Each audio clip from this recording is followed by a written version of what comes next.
is Matt from VestiQuant. Today is Friday, March 27th, 2020.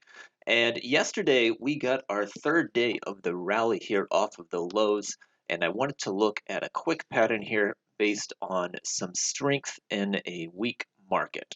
So what I'm going to do is I'm going to set this up in the ES. Set up intraday open 9:30 a.m. Eastern time is the entry time. The trade type is a long. I've got the exit already set to end of day, so this is a 9:30 a.m. entry time, 4:15 p.m. Eastern exit time.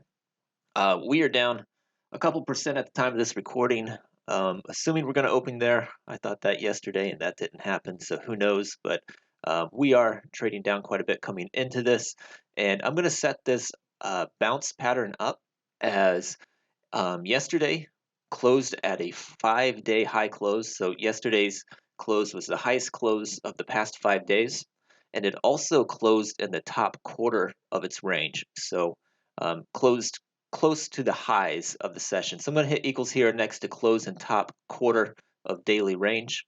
And then I'm going to put this below a 200-day moving average. So this is happening in a weaker environment. And that will be all that I need here. Hit view results, and this will be our pattern of going long at 9:30 a.m. Eastern time when gapping down after the prior day closed at a 5-day high close in the top quarter of its range when under the 200-day moving average. This is an end of day exit, 4:15 p.m. Eastern time.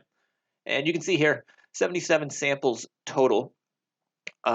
Win rate here not showing a real strong directional edge overall for the entire sample, but what really stands out is when you look at this equity curve, you see around 2008 this thing just drops like a rock.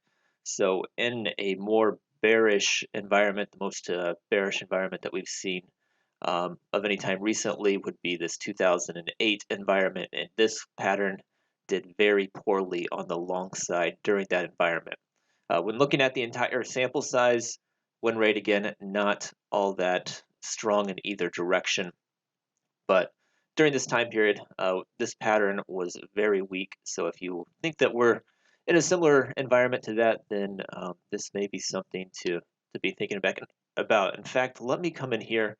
Let me go back to symbols and settings, and I can isolate that and show you. If we do a custom look back period, I can change this. Let's just change this to January 2008, and we can focus in on, we'll just do from January 2008. I think we bottomed March 9th, 2009, so we can kind of look at that period and see how it did in that really strong bearish environment. So it'll be the same thing, it's just using a specific look back period. So it looks like this happened 20 times between January 1st, 2008 and March 9th of 2009, and it was very consistently weak. This is that down spike that you saw on the equity curve earlier. And there's only 20 samples, so let me do one more thing because this is interesting to me. I'm going to go into opening filters. I'm just going to include all directions to try to get a few more samples, and looks like that adds 16 more samples, but does not really change anything else. Up and down gaps were quite poor for this pattern during that time period. So, hope you found that interesting. Good luck today, guys, and we will see you next time.